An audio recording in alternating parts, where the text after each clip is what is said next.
Танд энэ өдрийн мэндийг хүргэе. Тархины халаас сэтгэл зүйн подкаст нэвтрүүлгийн дараагийн дугаар та бүхэнд хүрэхэд бэлэн болсон байна.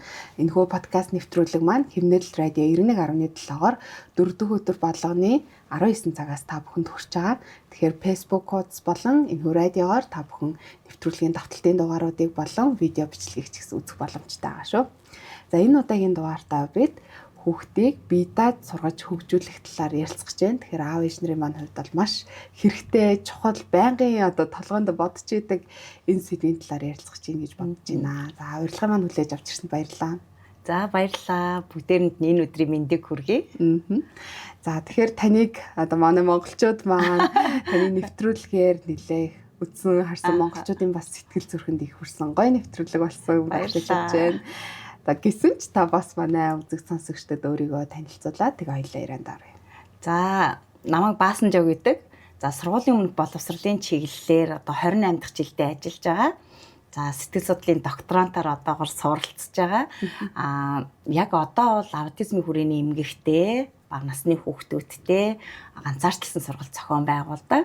За тэгээ ер нь бол одоо яг багш болсон цагаасаа л бага насны хүүхдүүдтэй ялангуяа одоо нэг цэцэрлэгийн насны хүүхдүүдтэй ажиллаж ирсэн ийм багш байна. Тэгэхээр нэвтрүүлгийн талаар бас ярихгүй өнгөрч чадахгүй байгаа тийм. Баярлалаа. Тэр нэвтрүүлэг маань айгүй гоё одоо настай хүмүүс болон бяцхан хүүхдүүд хамтдаа маш гоё цаг хугацааг өнгөрөөгөөд хоорондоо их хөөрхөө байсан. Зарим нэвтрүүлгийг үзээд би өөрөө ч ихсэн ингээд уйлаад үзээ сууж исэн тийм үед маш их байлаа. Тань тэр нэвтрүүлгийг хэд ямар байв?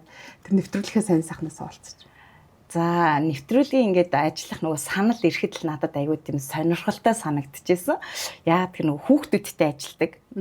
Тэг яг цэцэрлэгийн багш гэдэг үүднээсээ хүүхдүүдтэй ажиллахад бол ер нь болох байх гэсэн мэдрэмж бол хамгийн анх төрөөд тэгээд асрамжийнхаа газар очиод настангууттайгаа танилцаад хамгийн ихний нэвтрүүлгийн бичлэг хийж явах үед л за би энэ өвөө эмээнэрийнхээ учрыг хамгийн эхлээд олох юм байна гэдэг бол бодол төрж исэн. Тэгээ тэнд бид нар ингээд сар гарны туршид одоо боловсрол телевизийн хамт олон за манай ахмадын эмч нар за сэтгэл засалч эмч нар гэдэг ингээд бүр багаараа хамтдаа амьдэрсэн. За тэгээд сар болоход бол ер нь бол би яг одоо ингээд 10 гаруй эмээ өвөтэй. Тэнд бас ингээд 10 гаруй бас цэцэрлэгийн насны хүүхдүүдтэй. Тэгээ ер нь бол баг олон улсад байхгүй ийм цэцэрлэгийн багш болсон. Тэгэхээр ер нь бол яг олон улсад ингэж хэрэгждэг ийм нэвтрүүлгийн эрхийг одоо боловсрол телевиз аваад хэрэгжүүлээд хамгийн гол нэвтрүүлгийн маань зорилго бол ерөөсөө ахмад насны одоо энэ сэтгэл зүй гэдэг зүйл чинь бага насны хүүхдүүд буюу хүүхэд гэдэг чинь ерөөсөө аз жаргалыг бэлэглэх юм байна шүү гэдэг энэ мессежийг одоо нийгэмд өгөх ийм зорилготой. За тэгээд тэндээс миний одоо хамгийн их өөр дээрээ бас ингээд дүн шинжилгээ хийсэн ухаарч ойлгосон зүйл юу байсан бэ гэхээр би ч гэсэн өөрийнхөө ээж аавыг те ээж аавдаа тусалж гин хайрлж гин гэдэг зүйлээ бол одоо нөгөө эд материалаар ч үт юм уу те магадгүй 1-2 удаа 7 хоногт оцсноороо ч юм уу те энэ зүйлээр одоо айгүй нөхөж гин гэж ойлгодог байсан. Гэтэл нөгөө хүн гэдэг амьтан чинь нялх балчир байсан ч гэсэн өвгөд настай эмгэд болсон ч гэсэн нийгмийн амьтан гэр орносоо гарч орж нийгмийнхаа дундаа орж ээж харилцаанд орж ээж дэлгүүр хошоогоор явж гой сайхан юмыг харж ээж тэр сэтгэлийн аз жаргал гэдэг зүйлийг мэдэрдэм байж тээ юу өвөл олчлоо гадаа гарвал халтраад он чинь бити гараараа гэж хэлдэг үгийг юу нээж авдаг хэлэхгүй юм байна гэдэг ийм мессежийг айгу ухаарсан ийм өдрүүд өнгөрсөн. За тэгээд хамгийн сүүлийн нэвтрүүлгийн төгсгөл дээр манай нэг эмээ юу гэж хэлсэн гэхээр би бол яг цэцэрлэг гэдэг зүйлийг бол мэдхгүй. Гэхдээ би 72 наснда цэцэрлэгт явж үзлээ. Чи бол энэ дэлхий дээр хамгийн анхны 70 наснуудын багш шүү. 70 наснуудын бүр цэцэрлэгийн багш шүү. Чамд ингээд айгүйх амжилтыг хүсье гэл тэгэхэд бүр ингээд өөрөө ирэхгүй нэрээ би чи ямар мундаг хүн бэ гэдэг өөрөөрөө бас юм бахархах сэтгэл төрсөн. Амьдралд маань одоо бас хизээч мартагдахгүй ийм дурсамж болоо энэ нэвтрүүлгээр бол үлдсэн байгаа. Өөрөө сонсоход хүртэл айгүй гоё нэгээд бүр нүдэн тэр үйл явдлаа хүртэл харагдаж байна. Тэгээ таныг бас тэр нэвтрүүлгийг хөтлж явах үеэр маш их бахархсан. Настай хүмүүстэй харилцах, хүүхдүүдтэй нэг харилцах.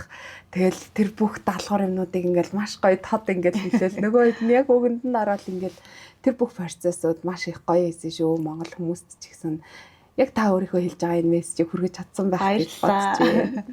За хоёлаа ингээд подкастын үндсэн яриа руугаараа би тэгэхээр таныг яг бага насны хүүхдүүдэд энэ ажиллаж исэн туршлага тэгээд таны хэрэгжүүлдэг энэ хөтөлбөрүүдийг одоо уншиж судлаад мэдээд тэгээд яг энэ чиглэлээр нь бас яриа гэж бодоод тэгээд ирсэн. Тэгэхээр аав ээж нарт маань нэг юм асуулт байгаа юм л да. Одоо хүүхдээ нэг сургууль нь одоо ороод эхлэхэр ч юм уу те. Одоо өдөө том болчоод ингэж чадахгүй юм. Чи өөрөө энийг хийх ёстой шүү гэж ингээл хэлдэг. Гэтэл яг үндэ одоо нэг цэцэрлэгийн багш би яриг сонсч ирсэн байхгүй юу? Хүүхдүүдэд гутлаа өдөж сурах гэчээд та өөрсдөө өдөж өгөөд аам чи над хүүхд чи яаж сурах юм бэ гэж. За тэгээд бас аав ээж нар маань хоорондоо их зөрөлддгөө хүүхдийг жоохон байхад нь ямар эрт ингэ гэдэдэн ч гэдэг. Тэ зарим нь болохоор өдөө том болчиход хад одоо л энийгээ хийж чадахгүй гэж юу байсан гэл. Тэгэхээр манай Монгол аав ээжүүд маань хүүхдийг бие дааж хөгжүүлэх гэдэг юмыг эртүүлээд байна уу? Эсвэл хожуудуудлаад байна уу? Ер нь энэ бие дааж сурах гэж юу юм бэ? Одоо нөгөө бид нар чинь ингээл яг цэцэрлэгийн багш нар бол яг хүүхдийг нөгөө бие даах чадварыг хөгжүүлнэ гэдэг бол одоо манай бүр сургалтын хөтөлбөрийн зорилго болсон тий өвдөх шүмүүжилтэй болгоно гэл ингээд зорьсон байдаг. Тэгээ нөгөө сургалтын арга зүй багш хүний онцлог гэдэг бол яг энэ зүйл дээр гардаг. Би бол ерөөсөө хизээ хүүхдийн бие даах чадвар хөгждөг вэ гэхээр хүүхэд ихээс мэндэлсэн цагаасаа ээж нь төрхийн орон дээр хүүхэд ээжээсээ одоо төрсэн цагаасаа буюу хүү таслах тэр мөчөөс эхлээд хүүхдийн бие даах чадвар хөгждөг. За жишээлх юм бол ээжийнхээ хөвлөд байхдаа бол ингээл ээжтэйгээ хамт амьсгална тий бүх зүйл нь одоо ээжийнхээ үндсэндээ хараат байж штэ. Ээжийн эцэг хоолоор одоо хоололж гин ээж баяр баясгалантай байвал ээжтэй хамт баярлж хөөрж гин гэдэг. Гэтэл тэр нөгөө эхийн хөвлийнээс унаад хүү таслах мөчөд ганцаараа бие дааж амьсгалах энэ хэрэгцээ гарч байгаа байхгүй юу. Тэгэхээр эндээс бие даах чадвар хөгжиж эхэлдэг. Бид нар өмнөөс нь амьсгалж өгч чадахгүй шүү дээ. За ганцаараа анх удаа ээжийнхээ мемийг хөхөх хэрэгцээ тэр хүүхдэд гарч байгаа. Тэгээ тэр чинь нөгөө нэг хоолоо олж идэхин тулд одоо ажиллаж эхэлж байна гэсэн үг байхгүй юу. Гэх мэтлэнгээр ингэж бид нар нөгөө хүүхдийн бие даах чадвар гэдэг зүйл анхаа төрсэн цагаас нь л байж л идэг. Анх энэ хүүхэд бие даах чадвартай төрсөн. Гэтэл тэрийн үгүй хийх гэдэг юм гэхээр нөгөө насан туршид. Бид нар өөрсдөө байгаад байдаг байхгүй юу? За тэгээд цэцэрлэгт ороод ээж аваад маань юу гэдэг вэ гэхээр за 2 настай болоод цэцэрлэгт оронгууд нь л ингээл бие даах чадвартай болчдөг. Нөгөө цэцэрлэгийн багш нар орно ич идтэй юм шиг те. Тэгэж хүлээж авдаг. Гэтэл тэр чинь нөгөө суудаг болох, мөлхдөг болох, хоолоо идэх нөгөө анхныхаа алхмыг ганцаараа хийх энэ болгон чи хаана өнгөрж байгаа гэхээр ээж аваадтайгаа хамт л өнгөрж байгаа. Энэ үед нь бид нар хүүхдүүдтэй тэр өөрөөрөө байх боломжийг нөгөнө гэсэн үг.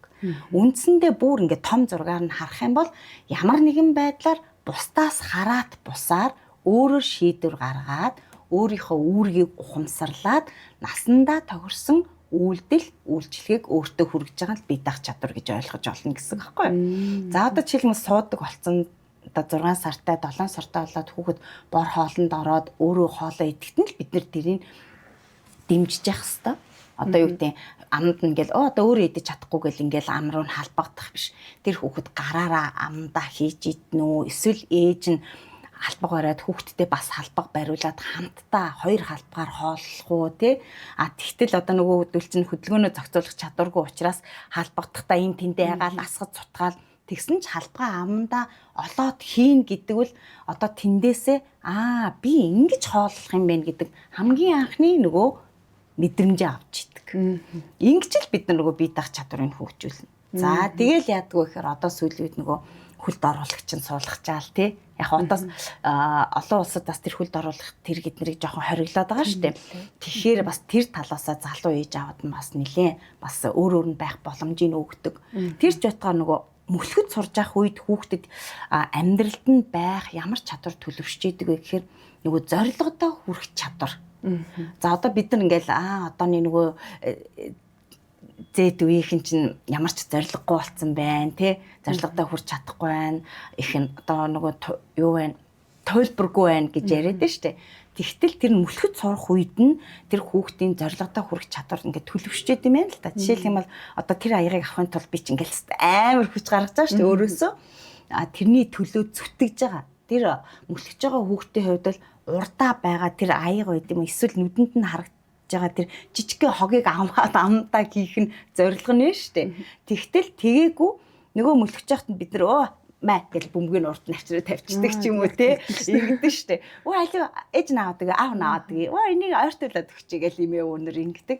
Тэгэхээр нөгөө тэр чадварыг бид нар мөлхөд сурж явах үед нь төлөвшөж гин гэдэг нь мэдчих хэвээр байна л да. Ер нь бол тэгээд одоо жишээлбэл Германд мөлхөд сурсан уу гэж асууд мөлхөжсэн үү гэж байгаа хөө цэцэрлэгт орохт нь ээж аавс нь асуулт асуух та мөлхөсөн үү мөлхөөгүй хүлд орсон уу. Хэрвээ мөлхөөгүй гэх юм бол мөлхөх дасгалыг тэр хүүхдэд зориулаад зохион байгуулалтаар хийлэгдэг. Гэх мэтлэнгээр ингээд нөгөө жижигхэн юм шиг мөртлөө бидний хизээж анзаардгүй зүйлүүд маань хүүхдийн бие даах чадварыг дэмжиж л идэм байна. Тэгэхээр боломжийг олгох хэрэгтэй л гэсэн ийм мессежийг одоо бид нар хөгж явах хэрэгтэй байна ээж аавдаа. Тэгээд залуу байх тусмаа тэр болгоныг бид нар хилж өгөхгүй бол одоо бидний нэг алдаа юу гэдэг вэ гэхээр ээж аав маань намайг яаж өсгсөн яг тэр туршлагаараа би өөрийнхөө өөр хүүхдийг бас өсгөөд идэм байх л та. Одоо юу гэдэг олон айлын хүүхдтэй айлууд бол ингээл ах ихнэр нөсгчтэй гэл ингэдэг шүү дээ. Тэгэхээр нөгөө магадгүй завгүйч байсан байх те. Бас шинжлэх ухааны үндэслэлтэй одоо ийм олон онлуудаа бид нар мэддгүйч байсан байх. Гэтэл одоо нөгөө нийгэм маань өөрчлөгдөж байна. Одоо нөгөө шин үеийн хүмүүстэй бид нар ажиллах одоо арга барил маань бас өөрчлөгдөх хэрэгтэй юм байна гэдэг зүйлүүдийг одоо бас залуу үеийнхэнд аягүй сайн хэлж өгч явах хэрэгтэй байна. Энийг чиглүүлэгчд нь ялангуяа одоо би бол цэцэрлэгийн багш нар л гэж боддог. Би нэг номон дээрээс уншиж ирсэн чи ингэж байгаа байхгүй. Та хүүхдээ хэрэг бие даалгаж сурахыг хүсэж байна. Таны хүүхд тэр хэмжээгээр бие дааж сурах боломжтой гэж хэлээд байгаа байхгүй. Тэгэнгүүт тэрийг ингээд сонсон чи яг хөө ингээд одоо нэг насны хөгжлөөр нэг юмнуудыг ангилсан байдаг шүү дээ. Одоо 3 нас хүртэлх хүүхэд имийг бие дааж хийж чаддаг болно. 5 настай хүүхд ингээд тэгээд ер нь одоо аав ээж нар маань хүүхдээ бие дааж одоо ингээд янз бүрийн насны хүүхэдтэй аав ээж сонсож байгаа ах л та. Тэгэхээр яг хүүхдээ бие дааж ингээд хөгжүүлэхийн тулд эхлээд ингээ юунаас ер нь эхэлж анхаарах хэрэгтэй. За би бол одоо нөгөө олон улсын Монтессори сургалтын арга зүйг ингээд манай Монголд хэрэгжүүлэх одоо үндэс суурийг тавиал багш нартай сургалт явуулаад тий эцэг эхчүүдэд зөвлөгөө өгдөг. За тэгээд яг энэ сургалтын арга зүйн гол цөм маань болохоор угаасаа л бага насны хүүхдийг бие даах чадварыг дэмжих, өөрөө өөртөө итгэлтэй болох гэдэг ийм зорилготой. За тэгээд энэ дээр юу ярьдیں гэхээр хамгийн түрүүнд тэр орчныг бэлдэж өгөх ёстой. За одоо жишээлх юм бол бид нар хүүхдийн насанд нь тохирсон орчин гэдэг зүйл байна. За хувцас өлгөхгүй ингээл оруулж ирэл тайлаа шидчихдэг хүүхдүүд байдаг те.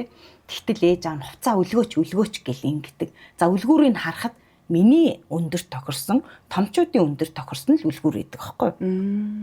Хизээч хүүхдтэй зориулаад энэ доор үлгүүр байдгүй те. За хүүхд нь ингээл аяхтаа цагаа барьж явж байгаа асгачлаа. Тэгэнгүүт асгаа ичхэн гэд би өөрөө л альчуур авчираад арчдаг. Тэрнээс биш хүүхдтэй зориулаад асгачвал энэ альчуураар аваад арчаарай гэдэг альчуурын доор бэлдэж өгсөн гэр бүл бараг цөөхөн. Одоо бол сүүлийн үед бол яг байдаг болсон тий. Тэгэхээр хамгийн эхлээд бид нар хүүхдтэй тохирсон боломжийг олгоно гэсэн үг. За тэгээд ээж аав дандаа дэмжлэг үзүүлж ажиллана. Төрүүлж өөрөө хийж өгөх биш. За энэ ингээд нөгөө дэмжлэг үзүүлнэхээр дандаа хамтдаа л юм хийн гэсэн үг байхгүй. За одоо жишээлх юм бол бүр багаас нь бодъё л та ингээд нэг дөнгөж тентэр тунтар алхаж байгаа хүүхдүүд ингээд хувцсны хатаагчин дээр байгаа зүйлийг аваад унгаагаад идэг тий. Тэр юу харсан гэхээр энэ дээр байгаа зүйлийг авдсан байх гэдэг мессежийг бидний үйлдэлээс харсан байгаа байхгүй юу.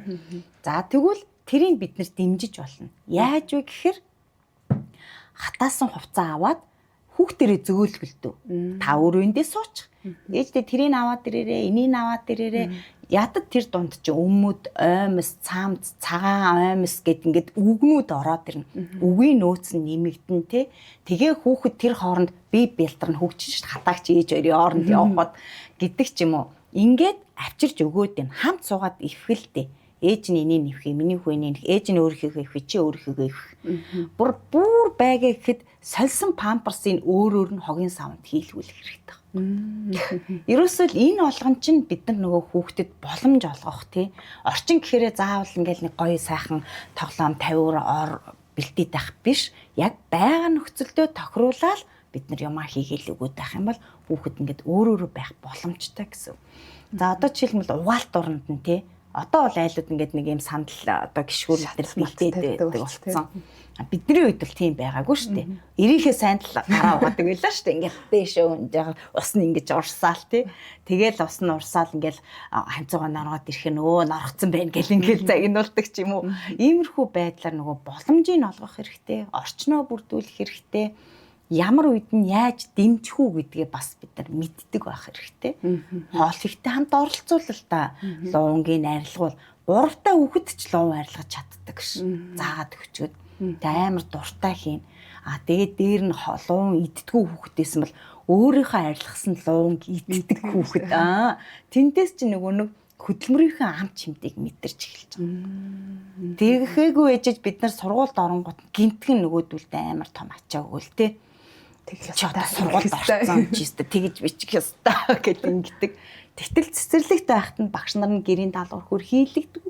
Нэгд өдөр явахад нь нөгөө унтлагынх нь уцыг өгж явуулахгүй мартуулцдаг. Тэр чин тэр хүүхдийн хувьд бол уг нь бид нар нөгөө энэ чиний унтлагын явц. Чи нэгд өдөр авч явах хэвээр. Чи очиод өмснө. Энэ бол чиний юм.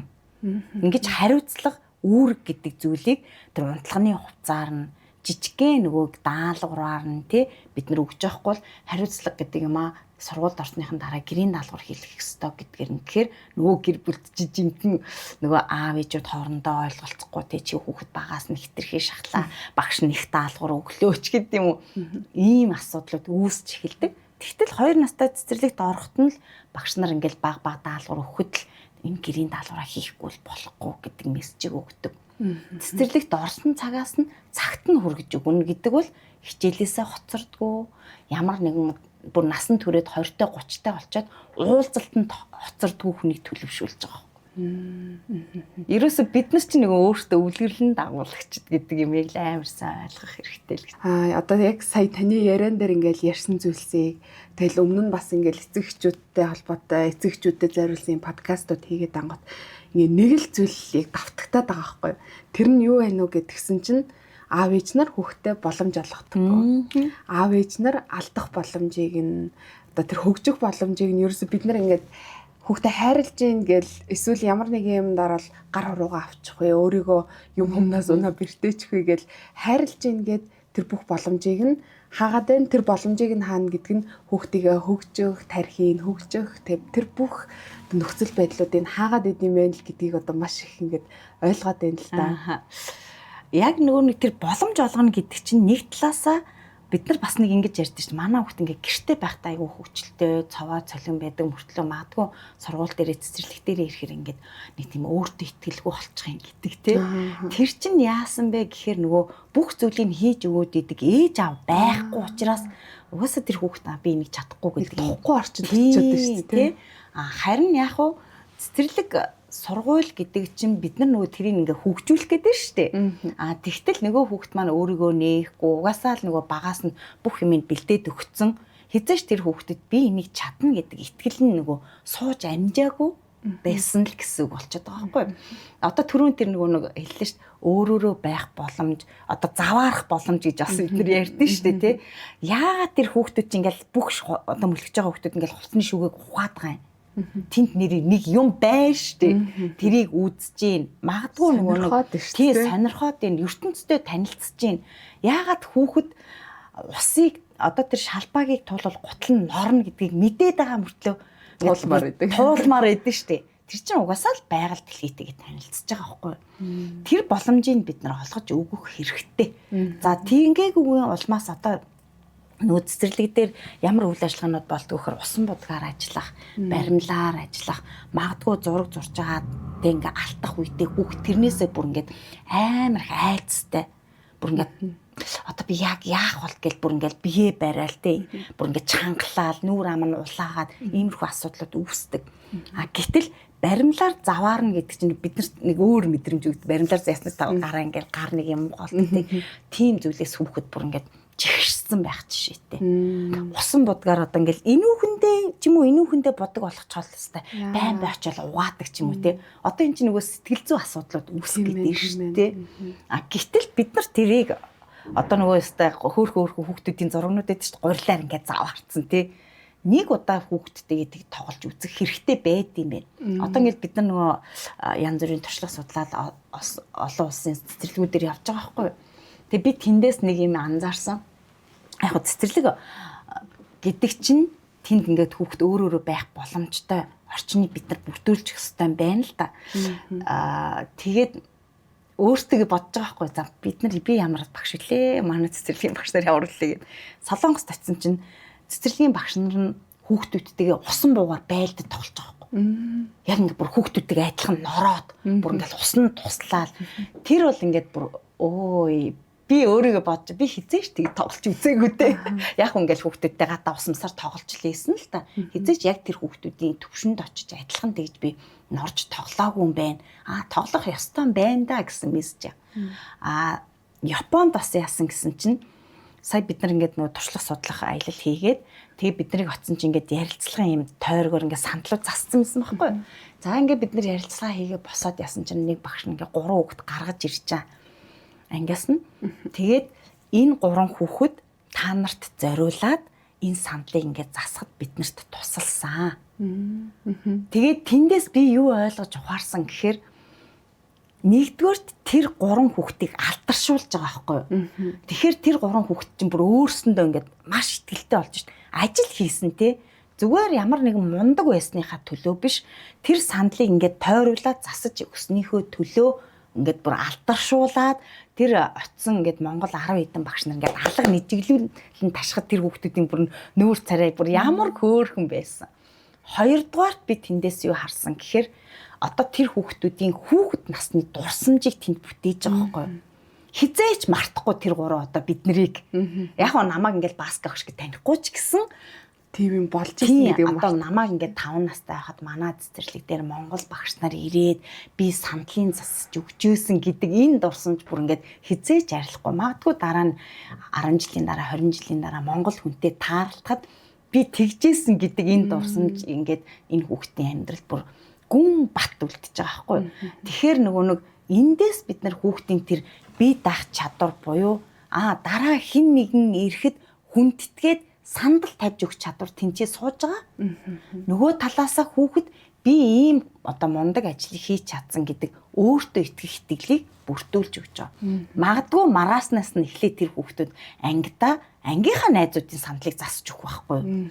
Зүгээр л ийм жижигхэн үйлдэлээр бид нар бас хүүхдүүдэд энэ итгэлтэй, бие даах чадвартай ийм одоо нөгөө төлөвшүүлнэ гэдэг. Тэрнээс бие даах чадвар гэдэг хүмүүс нэг өөрөө амьсан өмсөх те, өөрөө хувцас өмсөх гэдгийг ойлгоод идэг байхгүй. Гэтэл тэр чинь бидний амьдралын ингээ бүр цаг тутамд зүгээр гадаадад очиод нөгөө газрын зургийн map уншаал одоо явах метроныхаа чиглэлийг олно гэдэг чинь л бидний хувьд нөгөө бие даах чадвар юм байна л гэдгийг одоо бүр өөр дээр ч гэсэн амарсаа ойлгож байгаа. Тэр яг таны одоо сая сүүлд хэлсэн юмтай холбоотой би асууя гэж яг бодоод байжсан байхгүй. Бид нар хүүхдээ бие даах сургана гэхээр за чи одоо сургуулийн сурагч болцоо өөрөө хичээл ялах хэвээр гэл нөгөө хүүхдийн өмнө нь хичээл ялгаж ийсэн ямар ч туршлага авахгүй. Яг үнэ. За одоо өөрөө хувцас өмсөх хэвээр гэл өмнө цэцэрлэг тахт нь аав ээж нар одоо цэцэрлэгийн хүүхдээ гэр бүлүүдийн өглөөний амьдралыг би яг тэгшил төсөл. За хурдлаа гэс хувцас хурдлаа өмсөө. За хурдлаа үүдэн тачаа готлоо өмс гэл. Тэгэл нөгөө хүүхэд чинь мэдээж томчуудаас удаа хөдлөн ингээл нэг нэгээр нь зөөгөл ингэнгүүт нь алив гэл өмнөөс нь ороод бүх юм хийцдэг ч юм уу. Тэгэнгүүт энэ бие даах чадвар гэдгийг яг нэг юм үйлдэл яг нэг өөрийнхөө биеийг одоо хувцас өмсөх, өөрөө өөргөө тавих ч гэдэг юм нэг энэ хүрээнд л хараад байна л да. Гэтэл ингээд хоёлоо бие даах чадвар гэж ярьж байгаа боловч тэр хүний ирээдүйн бусдад харилцааг ярьж гин, сэтгэл зүйг ярьж гин, тэ нөгөө хийж байгаа өдөр энэ аягыг бариад тавих гэл энэ үйлдэлийг хүртэл ярьж гин. Тэгэхээр ингээд маш өргөн хүрээнд яригдах зүйл юм шиг санагдаад байгаа байхгүй. Тэгэхээр бие даах чадвар гэдэг ер нь яг ямар хүрээнд ингээд яригддаг зүйл юм. Хүүхдийг юуных нь хувьд эцэг эхчүүд бие дааж чаддаг болгох боломжтой юм. Ерөөсөө сая яг ингээд битээр ярианд гараад хамгийн нэгдэр сэтгэл зүй ах нь тий. Тэр хүүхд ингээд тайван байх тусмаа одоо эрүүл аз жаргалтай ах нь шүү дээ. За тэгэд эрүүл аз жаргалтай байна гэдэг чинь нөгөө өөртөө хайртай, өөрийгөө хайрладаг, өөрийнхөө төлөө санаа тавьдаг. Энийг зүгээр наазахын жишээгээр авъя л та. би 3 хүүтэй байхгүй юу. Тэгээ 3 хүүгээ юу гэж боддөг вэ гэхээр эрэгтэй хүн гэхээрээ л одоо нөгөө эхнэрээрээ хувцас угаалгуулаад эхнэрээрээ хоолоо илгээд байж ёстой биш штэ. Өөрийнхөө амьсаа угаагаад цэвэрхэн өмсчдөг. Өөртөө амттай хоол хийгээд өгчдөг. Одоо дандаа л надтай юм уу дандаа их нэртэйгээ байгаад байхгүй тий. Томилтоор гадагшаа дотгошоо явна, хөдөө орон нутг руу явна. Энэ үедээ өөртөө эзэн байх гэдэг чинь ерөөсөө бие даах чадвар. Ерөөсөө хамгийн ихэнд нь. За дараагийн нэг жишээ бол юу вэ гэхээр нөгөө бусдад бид нар айл болох нөгөө төвөг утахгүй, саад болохгүй байх гэдэг чинь бас нөгөө талаасаа нийгэмдэр бие авч явах чадвар буюу өөртөө итгэлтэй. Хэрвээ би бусдад ямар нэгэн байдлаар одоо юу гэдэм саад болохгүйгээр одоо зорьсон газар очих ч юм уу. Одоо нэг одоо жишээлбэл би чамаар одоо өнөөдөр ингээл энэ байрыг заалгаал ирэхийн тулд би тий урд өдөр нь би судалж штэ. За Гранд Плаза тэрний хажууд яг бүрд гэдээсэнс нөгөө чиний явуулсан ингээл мессежийг хүртэл уншиж за CU-гийн нэг давхурт гээд тэгэнгүүт би CU дотроо ороод үзээл цаашаа яваагүй байгаа байхгүй юу. Тэ гих мэтлэнгээр ингээд нөгөө нэг тэр бусдад төвөг утахгүйгээр байна гэдэг чинь бол бас аюу том чадвар. Одоо юу энийг аялалд явсан чи би нөгөө тийм орчих тэрийг өгөөч гэдэг хүнээс гоохгүй ахна шүү дээ. Өөрөх юмыг өөрөө бэлдээд яваад яг ингээд бусдтай энэ зэрэгцээд явна гэдэг чинь бол хүн болгон тийм байвал бид нар бүр аюу амар амьдрах гэдэг байгаа байхгүй юу. Нөгөө талаасаа тэр сэтгэл зүй гэдэг юм чи ерөөсөө айл айлн дээр нь л байж байна. За тэгээд энэ сэтгэл зүйн үүднээсээ бие даах чадвартай байна гэдэг чинь одоо ялангуяа сүүлийн үед бол магадгүй одоо нөгөө бүтлгүүцсэн үедээ өөрийгөө ингээд нэг сэргээчдэг чадвартай тий ядарсан үедээ өөртөө амралт өгчих чадвартай байна гэдэг чинь бас л нөгөө бие даах чадвар. Ямар байдлаар би амруул миний бие амархан амархан. Би юунд дуртай вэ гэдгээ одоо хамгийн нэгдүгээрт мэддэг байх хэрэгтэй ч гэдэг юм уу. Энэ болгон чи ерөөсөө бидний ингээд амьдралд одоо би түр хэлсэн шүү дээ. Төрхийн орон дээрээс ээжээсээ төрсөн цагаас эхлээл би одоо бие даах чадвар маань одоо төлөвшсөн бол бүр алхам тутамдаа ямар нэг гэрийн даалгавар хийхдээ тэр хичээлээ ялгахтаа тий миний үзэг дуусж байгаа юу дуусаагүй юу энэ болгон ч бүр ерөөсөө л бүх зүйл дээр бие даах чадвар. За одоо нэгдүгээр ингээ хүүхдүүд дэр нэг ингэдэж шүү дээ. Ёо өстэй баг өдрийн нэг үзэг хайдаг. Энэ бол бүр би амар олон ээж аваас сонсч ирсэн. Тэгтэл манай хүү болохоор Монтсери цэцэрлэгт баг худалч 45 хоногтой явсан. Төрөөл ажилдаа орсон. Тэгээд тэрийг би одоо ингээд үзгээ хайж болохгүй гэж хэлээгүй шүү дээ. Яасан гэхээр ерөөсөө тэр нөгөө Монтсери цэцэрлэгийн багш нар тэр орчин хүүхдэд маань нөлөөлсөн. Орой унтахтаа хуцаа бэлдээд унтдаг. Хичээлээ нэгдүгээр ангиасаа өөрөө л ялгсан. Тэгээ би одоо зөвхөн нөгөө ээж хүнийхээ хувьд нэг мэдрэмжээ хуваалцахад 45 хоногтойгоос 6 нас хүртэл ээжтэйгээ цэцэрлэг дээр хамт байсан байхгүй манай хүүхэд те. Өглөө ээжтэйгээ ирээл орой ээжтэйгээ явдаг. Бараг би ингээд нөгөө тэр дунд чинь цэцэрлэг дээр бүхэл дугуулн секцэн хичээлдэг учраас би гадуур дугууланд ч явуулж үзээгүй. Тэгээд яг нөгөө 9 сарын 1 болоод нэгдүгээр ангид орохт гинт би хүш манай хүүхэд одоо нэрээ ганцаар байж чадахгүй гэсэн ийм бодол надад төрж байгаа байхгүй юу. Тэгэл 9 сарын 1-нд хүргэж өгөөл яасан чинь манай хүүхэд ингээд яг нэг цэцэг аваад өгсөн багш нарын очивол өө сайн уу багшаа танд баярын минь төргий гэл ингэхтэн л би за ер нь бол нөгөө нэг аль үжиний өөр газар ч гэсэн өөрийгөө аваад явах чадвартай юм байна гэдэг ингээл мессеж төрөөл тэгэл тэрнээс хойш би ерөөсөө тэгж айжчихгүй те манай хүүхэд бол одоо ч гэсэн ингээл нэг анги хамт олонныхаа донд өөрийгөө аваад явах бүрэн чадвартай одоо ч хувцаа бэлдэж унтдаг. Шүүгээ нь бол ингээд мөнхийн одоо амьсных ингээл тусдаа бүх юмнууд нь өвхээстэй. Тэгээд одоо ингээл аагаар туслан явуулаад ингээд өнгөрсөн жил яваад ирэхдээ өмсөд угаагаагүй хувцаа чемдааныхаа нэг талд нь угаатнуудаа нэг талд нь. Тэгэл би тэндээс за ер нь бол одоо энэ яг Монтсери нэг одоо сайн ээжтэй биш те. Ер нь бол энэ сургалтын арга зүй гэдэг зүйл чинь миний хүүхдийн бие даах чадвар гэдэг зүйлийг маш сайн өгсөн юм байна гэж харж байгаа байхгүй. Тэгээ яг боломжийг нь бол олгосон тий бид нар. Хүүхдэд орчныг бүрдүүлж өгсөн байна. Тэр сэтгэл зүй тайван байлгасан байна. Тэгээд тэр нөгөө сонголт гэдэг зүйл чинь бүр хамгийн чухал. Түрүүний тэр нөгөө өглөө босоод гэдэг чинь өглөө босоо юу идэх гэдгийг асуугаагүй ээжэж obvious чанаад өчгөр хүүхд дургу бол идэхгүй шүү дээ. Би өнөө өглөө obvious идмээргүй шүү дээ тий. Тэрний маргааш өглөө миний хүү юу идмээр байгаа. Би одоо бол бүр тэр асуулт маань бүр ингээд байдаг. Орой орохоос өмнө маргааш өглөөнийхэн цайны юм байна уу? Заавал асуудаг. Тэгэхэд манай хүү өглөө хүн одоо өндгөө шараад тэгээд идчихё. Тэгэхээр энэ нөгөө бит хоёрын бүр ингээд багаасаа хөвшсөн юм байна л та. Тэрийг одоо баг энийг ярьж байгаа үедээ нэр бит хоёр тийм шүү гэж ойлгож байгаа байхгүй. Гэх мэтлэнгээр нөгөө хүсээгүй юм ин хийлэх юм бол ямар ч хүн дургуутсан нэсттэй. Тэгэхээр бид нар яг л тэр хүүхдийг одоо би ч гэсэн өглөө босоод авьяас идмэргүй өөр юм идхийг бодсон шүү дээ өөрөө. Тэгвэл тэрийг эхлээд өөрөө нь сонголт хийлгэснийхаа дараа хийлгэх юм бол хүүхэд дуртай хийнэ. Нөгөө дуртай юмаа хийж байгаа хүн чинь баяртай байна, тайван байна, амгалан байна тий. Тэгээд ингээ гараа явах боломж нь болгоно гэсэн үг. Тэгэл ерөөсөө алхам тутамд маань л ингээл ярихаар л би даа чадвар чи ямар чухал юм бэ л гэдэг мэдрэмж төрөөд идэг. Тэгэхээр саяны одоо таны өөрийн амьдрал дээр ч гэсэн тохиолдсон ингээ жишээнээс одоо нэг маш том мессежийг ингээ харж болохоор шүү дээ.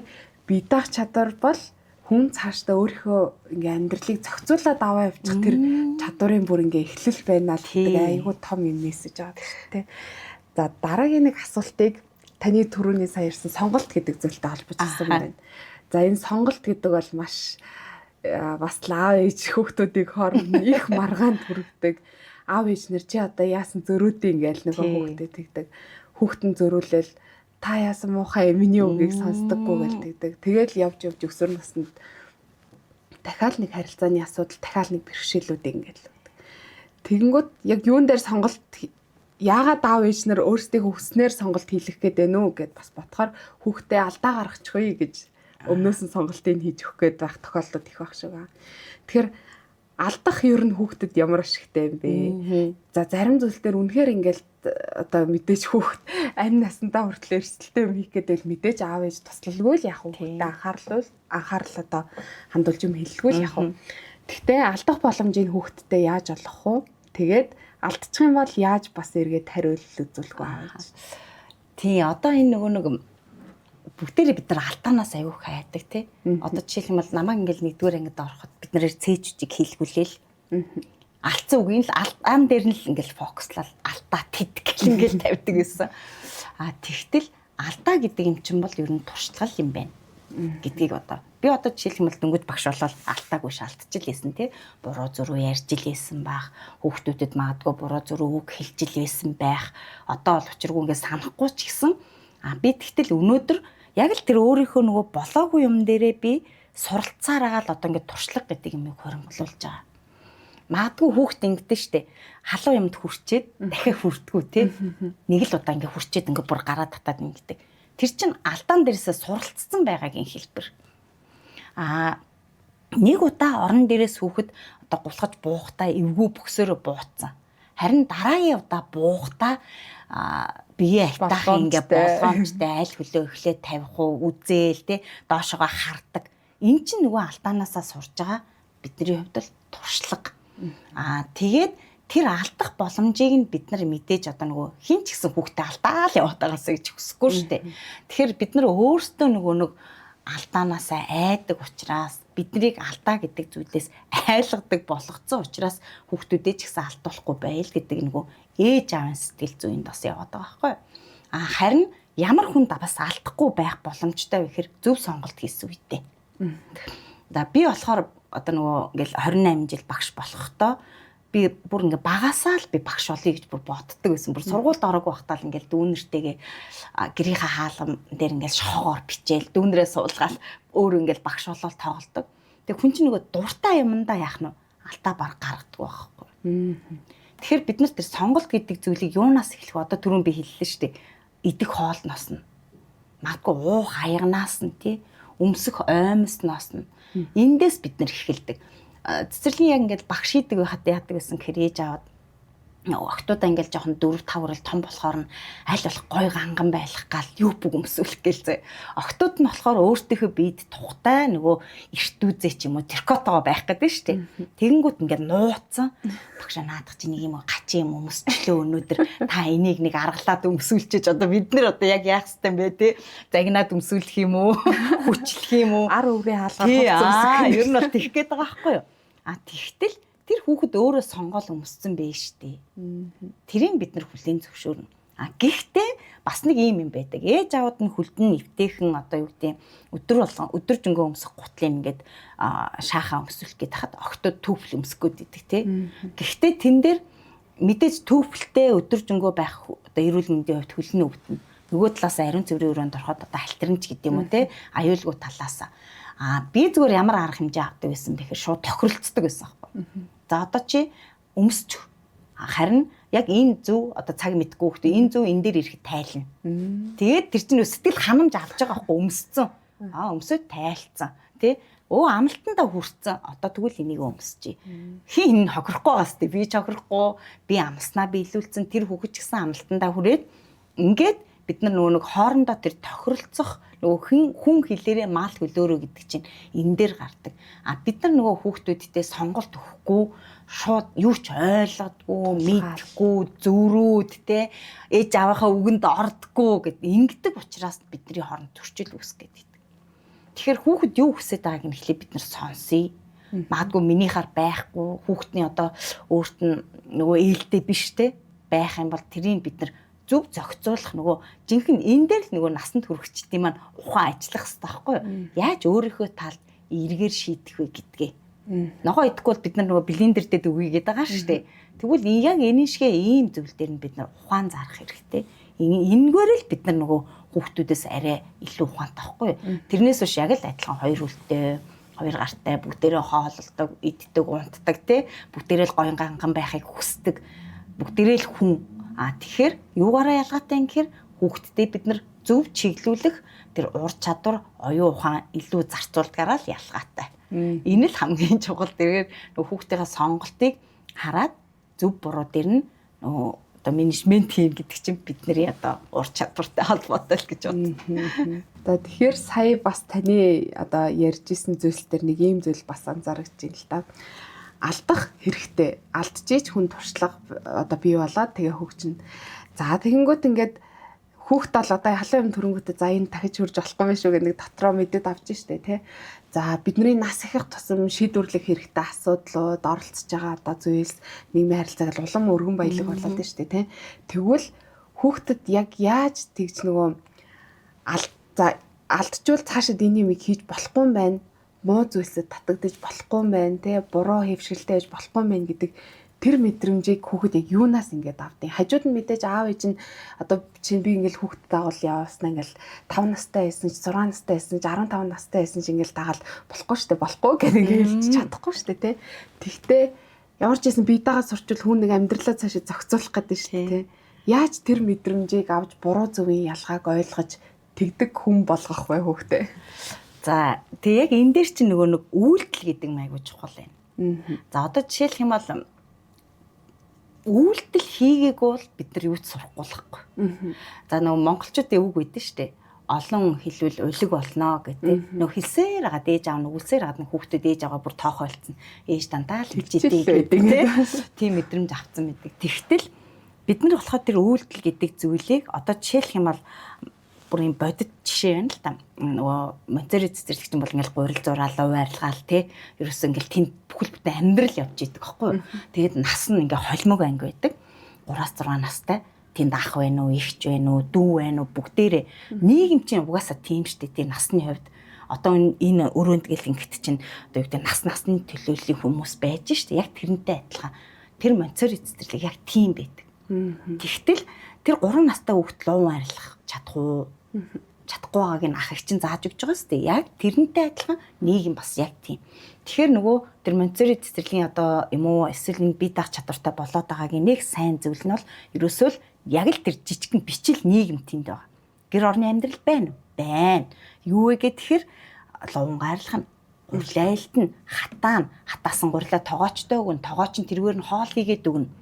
За тэгвэл тэнцээ тоо бодож гин үү? Унших бичих хийж гин үү? Тэр чинь сургалтын систем сургууль явж гин үү? Явж гин те. За өглөө ингээд тойргийн цаг хийлээ. Хүүхдүүд хоорондоо би өнөөдөр өглөө эрэхтээ ингээд сэтгэл маань жоохон тийм гундуу ирлээ яасан гэсэн манай миний дуртай дууг тавьж өгөөгүй. Тэ энэ сэтгэл зүй орчин байна уу? Байна.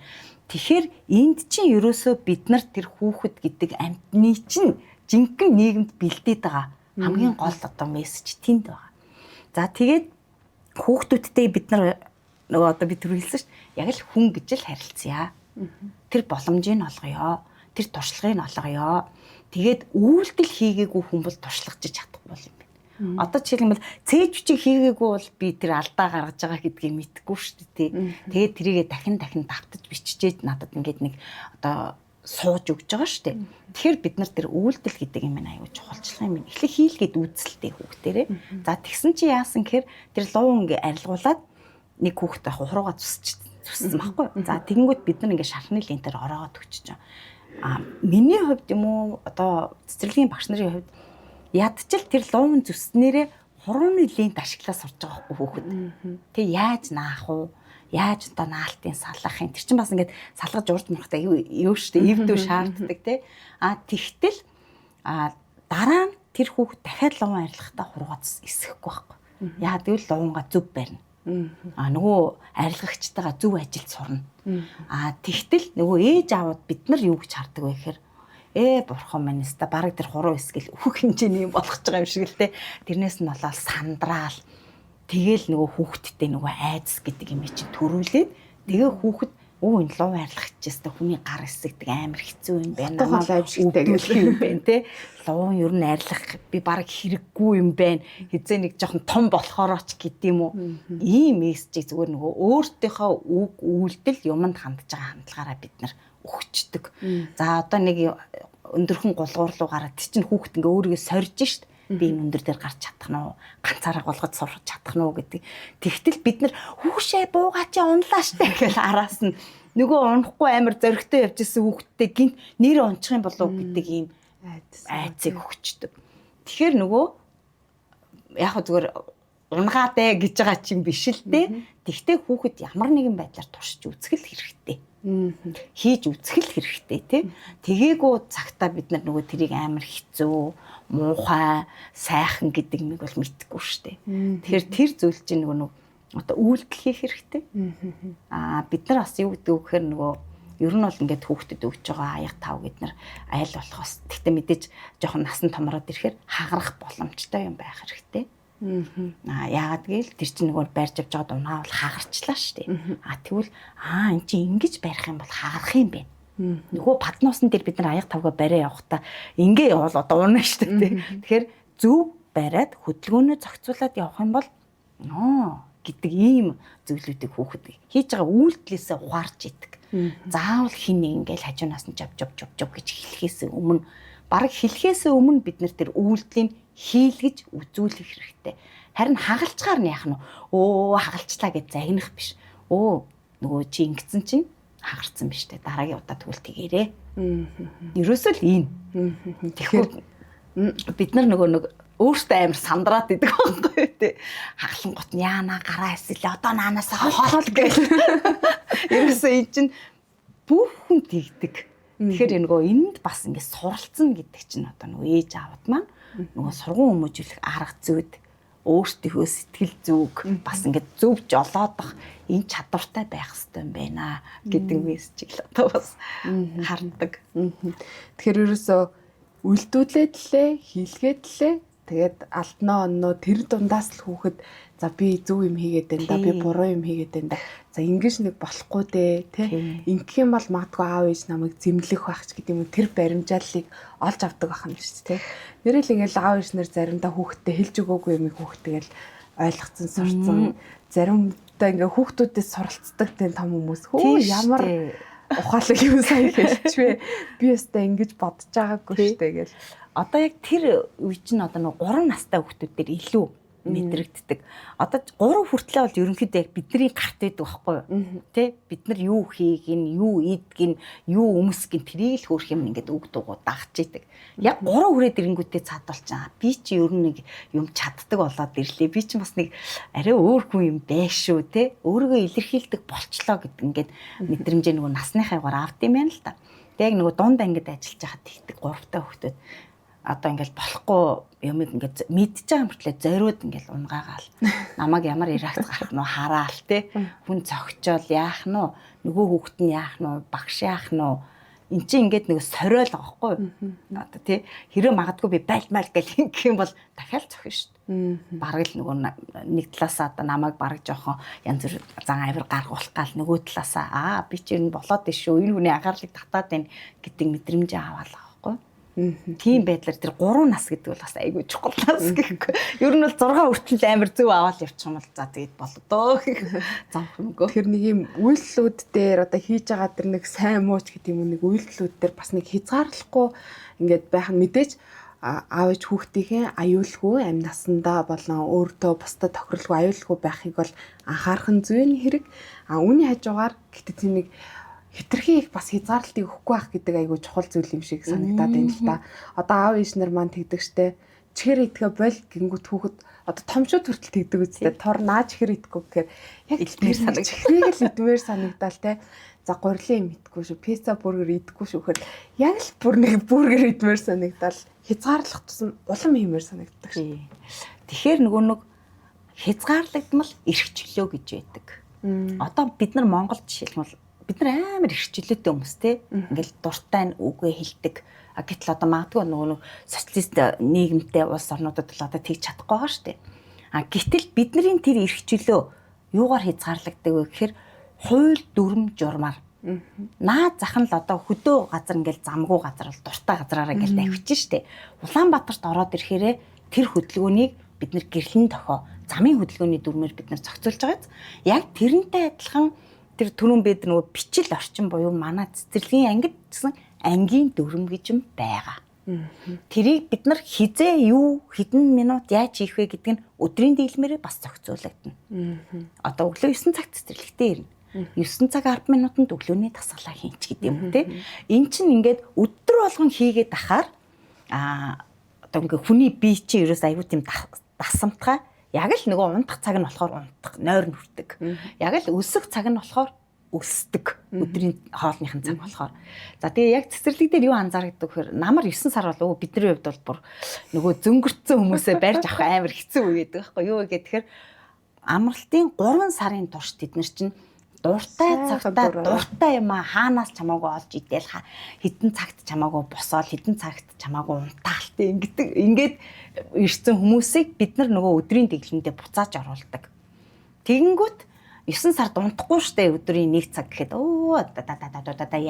яриалаа 5 сард 3 за 1 сараас хойш өдрийн 1 цаг 30 минут гэхэд бүх анги бүгд унтаа. Яасан? Нөгөө өдрийн дэглэндээ хүний биеийн зогцсон байхгүй. Энд чинь л дүрм журм. Нөгөө болно болохгүйгийн хязгаарыг бид нар яг л тэр дүрм журм буюу ангид байгаа ангийн жижиг дүрмээр одоо юу гэдэг нь тоглоомоо. Тэгээ бид нар бас энийг ингэж яриад идэг. Бас нөгөө үгээ зөв хэлнэ гэдэг аюу чухал. Хүүхэд ингэдэм байна л да. Битгий гүгээдэ гэдэг үгнээс битгий гэдгийг юу сонсдгоо юм бэ? Гүгээдэ гэдгийг сонсдог гинэ.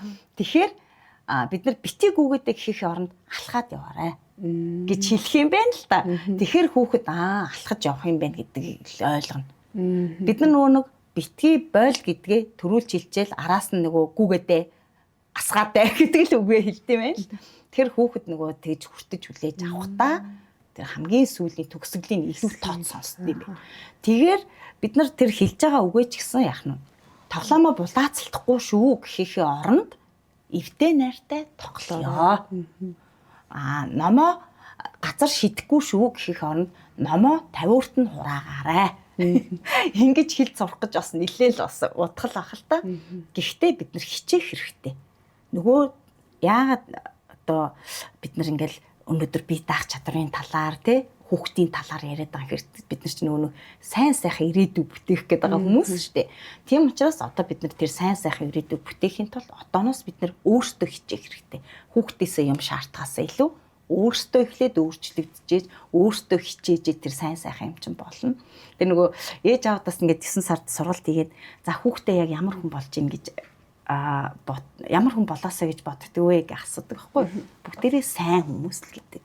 Тэгтэл тэр сайн гэдэг ойлголт чинь яг юу юм? Тэрийг бид нар ингээд бодох хэрэгтэй. Айгуу том ойлголт. За тэгэнгүүт за магадгүй би жишээлх юм бол орой олгон унтахаас өмнө хувцас бэлдээд унтдаг хүүхэд байгаасай. Энэ нь сайн хүүхдийн шинж мөн үү? Өдөр болгон дотор уцаас солидог байгаасай. Энэ нөгөө насанд нь тохирсон тэр сайн хүн гэдэг ойлголтоо бид нараас өөрсдөө гаргаж ирэх хэрэгтэй юм байна. Тэгэхээр сайн гэж ерөнхийлөхөөс илүүтэйгээр яг хүүхдээ мэдэрдэг. Хүүхдийнхээ насны онцлогийг ээж аваад бүр өөртөө мэддэг. Мэдгүй хоёр хүрсэн ч одоо нөгөө нэг ямар үе нэлээ. Синдром нь синдром нь хөдлөөд байна гэл ингээд тэр синдром нь насанд байгаа аахгүй бараг л тийм үстэй. Хүн болгонд бас синдром байгаа. Маадгүй 50 настангуудын синдром явчихл байгаа шүү дээ.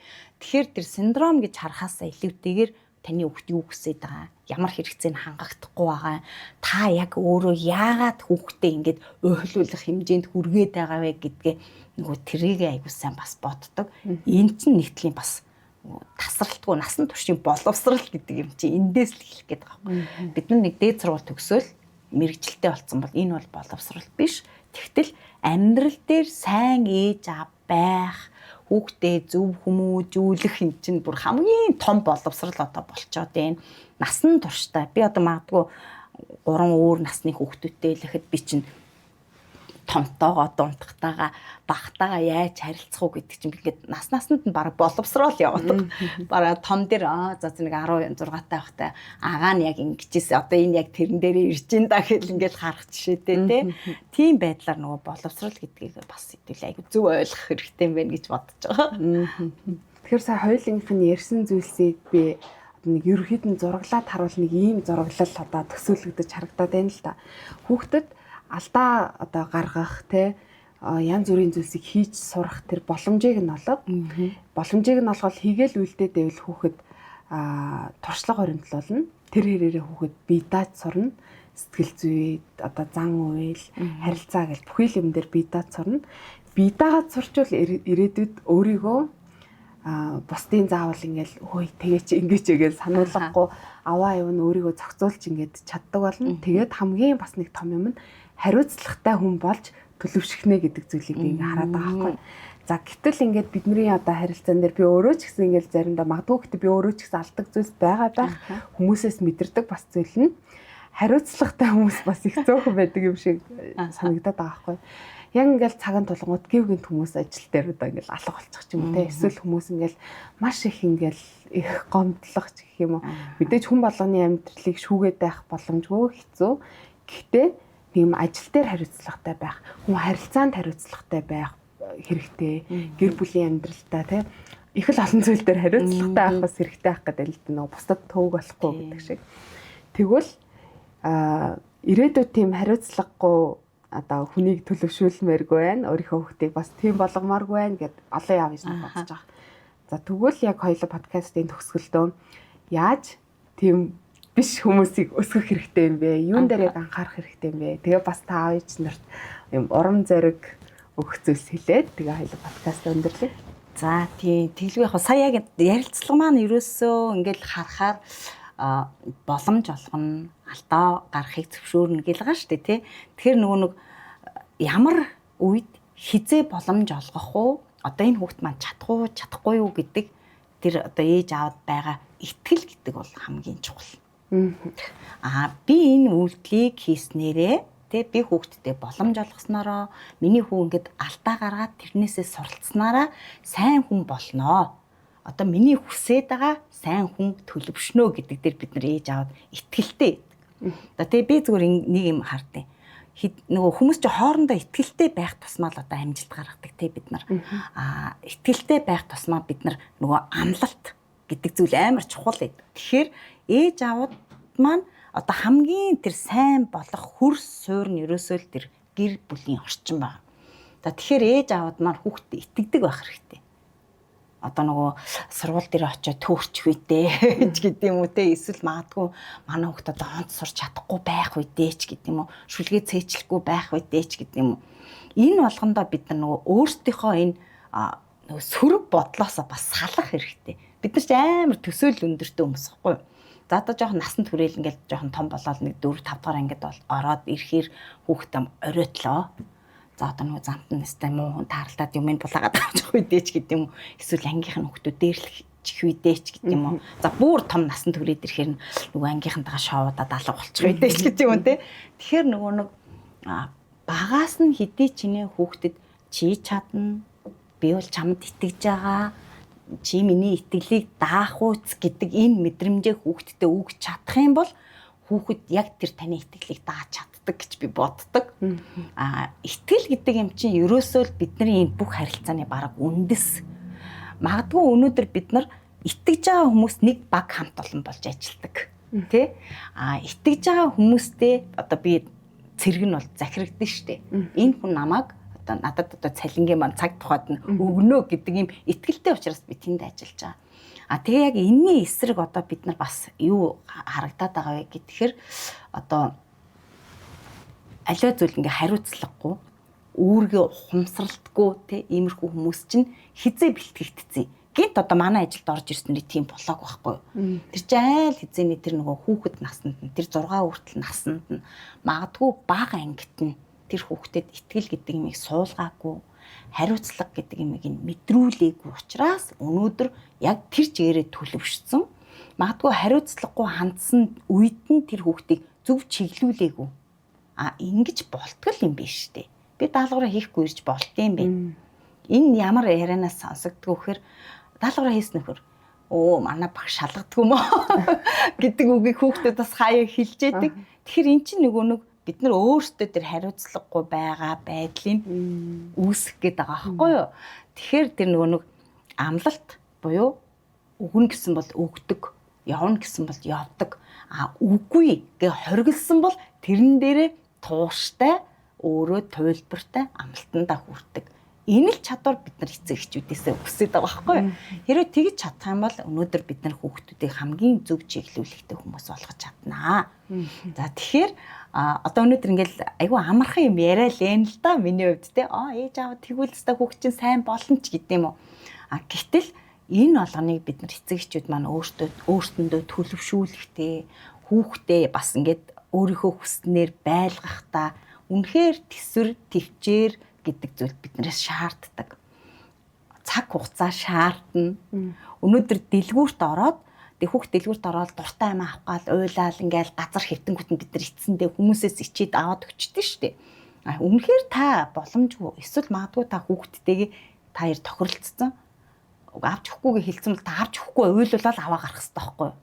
Тэгэж чадах юм бол хүүхэд танд энэ хүн чинь бас те ингээ амлалтандаа хүртийн байштай гэдэг юмыг авч байгаа байхгүй. Тэрнээс биш нөгөө би бол амлалтандаа хүрнэ. Тийм учраас чамд авч өгөхгүй гэж хэлхээсээ илүү та үйлдэлээрээ л харуулах хэрэгтэй.